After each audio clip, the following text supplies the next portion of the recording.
I turn to Dr. Abdian, Karim Abdian, a long-time human rights defender. He is the executive director of the Ahwaz Human Rights Organization in Washington, and is also one of the founders of the Congress of Nationalities for a Federal Iran. He will speak mainly about Ahwazi human rights violations. Please, you have the floor. Thank you very much. I would like, before I start, if you allow me for a minute or two, something happened yesterday. Most people know two of the human rights defenders. Yesterday, they were executed in Ahwaz, despite all the effort of some of these people, and joint statement by all the rapporteurs, Mr. Chubishar and Mr. Mousavi, unfortunately, were executed yesterday in Ahwaz. So I would like to express my condolences to the families, and in case there are Arab or Persian media, and I know in a telephone call to their families, they said, quote unquote, send our voices to the people of the world that these people were innocent. So I just thought I say that, and then later in the discussion I can go more. But let me say to the families, in case they are listening, أودي تعزيتي لعوائل وأسراء الشهداء التم إعدامهم أمس يوم الخميس في مدينة الأهواز في يد الجمهورية الفاشية الإيرانية. في الحقيقة هؤلاء كانوا أبرياء، وهؤلاء كانوا معلمين، وليس لهم أي عمل أم أي نشاط من الإرهاب والعنف، بس كانوا نشطاء ثقافيين، نشطاء سلميين. لذلك وعذبوهم بالسجون وتم اعتقالهم. مرة أخرى أعزي عوائلهم السيد چوبیشات و السيد موسوی. یکی دوستان گرامی، اگر کسانی شک دارن، من میخوام این رو بگم که این دوستان با ما کار میکردن، این دو تا شخص معلم بودن، هیچ گونه کاری که خلاف قانون باشه نکردن. و دوستایی هستن اینجا که ما خیلی سعی کردیم که جلوی اعدامشون رو بگیریم، ولی این حکومت به راستی فاشیستی مذهبی اینها را اعدام کرد. آقای چوبیشات و موسوی دو تا معلم بودن، صرف معلم در دسپول بودن. اینها را به اتهام انفجار لوله‌های گاز، در حالی که خود شرکت نفت ایران گفته لوله‌های گاز کهنه بوده. به هر حال I just want to, in English, that I put my credibility that those people were not anything but human rights activists. I put my 40 years of human rights activity. I demonstrated the first time here in 1971 to save the life of Khosrow Bulisorkhi. So during the Shah, and for all 4 decades, we are still continuing, but we will continue to defend all human rights. But anyway, I will go back to my prepared remark. I would like to thank MRAP and Zagros for doing this. This is a great event and timely. And also, it is almost exactly a year, 14th of June last year, that Hassan Rouhani was elected president. As part of his campaign to address human rights of minorities, he issued a 10-point plan in which he promised, among other things, the immediate implementation of Article 15 of the Iranian Constitution, which allows non-Persian languages, and specifically Turkish, Arabic, Kurdish, and Baluchi, to be taught in school in non-Persian regions and provinces. He also promised that non-Persian cultures and literatures and media to be respected and tolerated, of course, along with the dominant Persian culture. That did not happen either. Despite some optimism by some human rights defenders and activists, as well as the international community, none of the above actually have taken place. In fact, the situations have deteriorated with increased arrest and execution, mostly in the non-Persian region. The execution increased at least 20% in comparison to Ahmadinejad's presidency. 687 executions in 2013 is the highest in 15 years. We witnessed more public execution in the last year and the Rouhani presidency. Ahwazi Arab executions, followed by Baluch and Kurdish executions, led the political executions. Lack of transparency and announced execution in prisons and in public, in some cases extrajudicial execution, have been in the rise.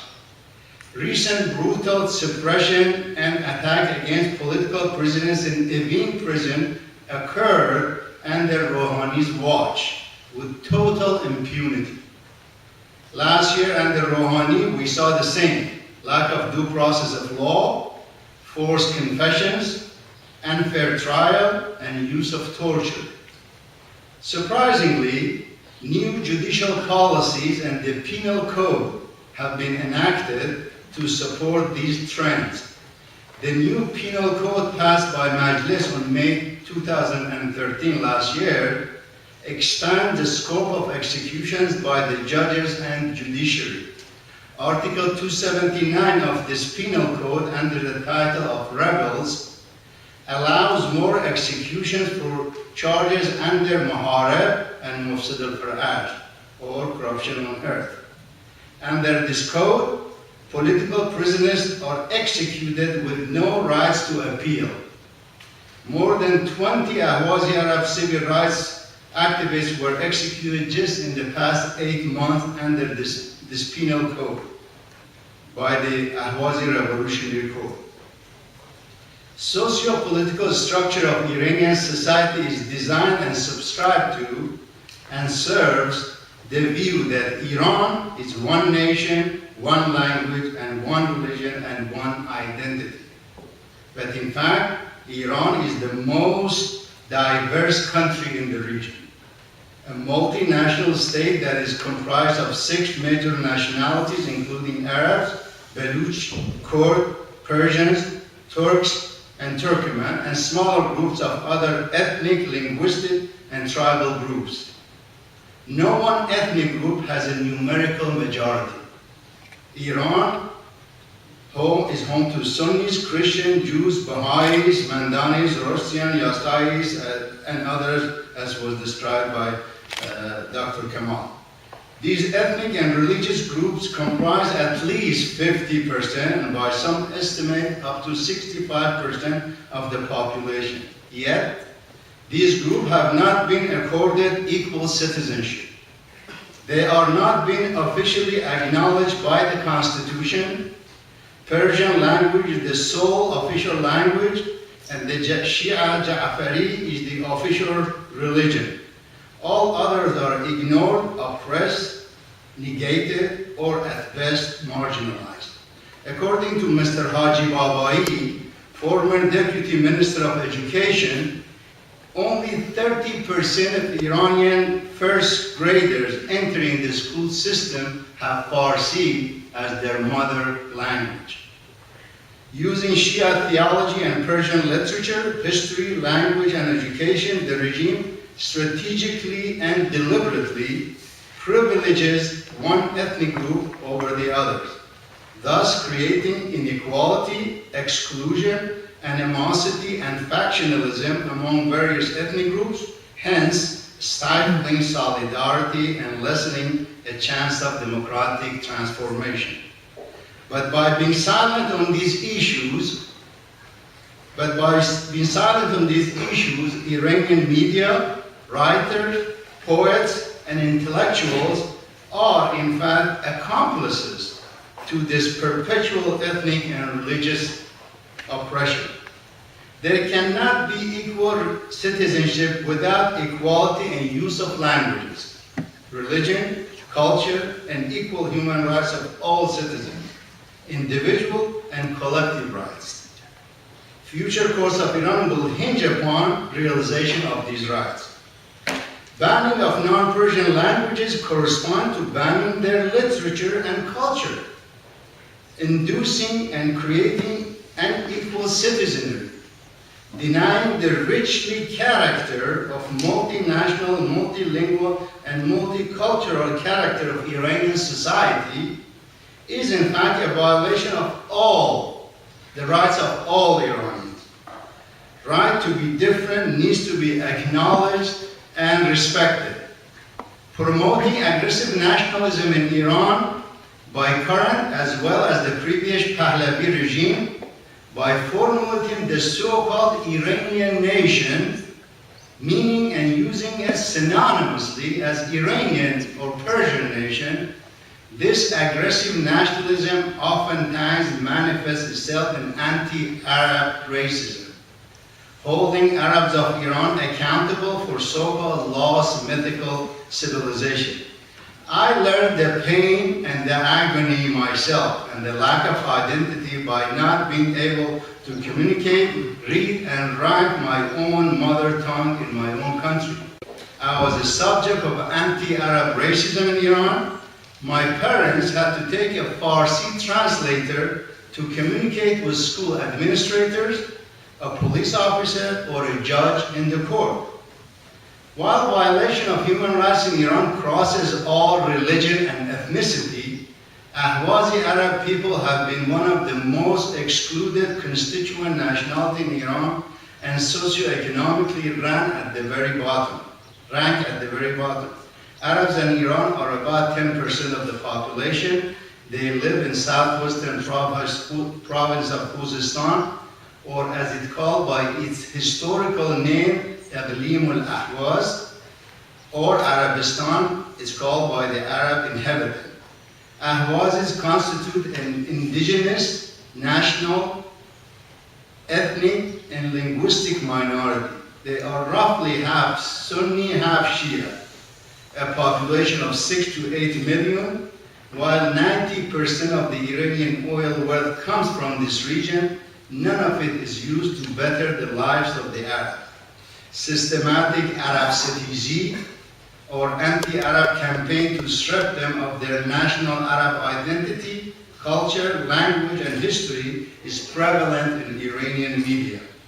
Arab demands for basic human rights, including education in our own tongue, demanding social and economic justice has often been labeled as separatist or tajid talab, secessionists, Wahhabis, or called the stooges of foreign countries, or a danger to territorial integrity. The Islamic Republic government under President Rouhani continues the forced resettlement policy to force Arab population out of Arabistan by providing economic incentives and enticement to settlers from provinces of Isfahan, Yazd, and Rafsanjan. As in the previous regime, Governor General of Khuzestan, all other provinces' political, military, and security commanders and officers, mayors, and all high and mid-level government officials of Khuzestan have consistently been appointed from non-Arabs outside of the native Arab population. Names of cities, towns, villages, rivers, and other geographical landmarks were changed from Arabic to Persian. Now, as under Ahmadinejad, and ironically, and especially in the past year since election of Mr. Rouhani, the regime intensified its campaign of repression against Arab freedom fighters, human rights and political activists by officially and publicly executing over 30 Arab activists, including writers, poets, high school teachers, such as Mr. Shabani and Rashidi, and well-known writers and civil rights activists. 9 Arab activists were hanged just 6 weeks ago. 3 of them in public and 9 of them in Karun prison. Under the government ethnic cleansing policy called Hemayesh Sarzamini, or land experimentation, 1.2 million Ahwazi Arabs were forcefully displaced to central Persian provinces, and 1.5 million Persians have been resettled in government-paid resettlement towns of Ramina 1, Ramina 2, Shirin Shah, and others in Arab cities and towns.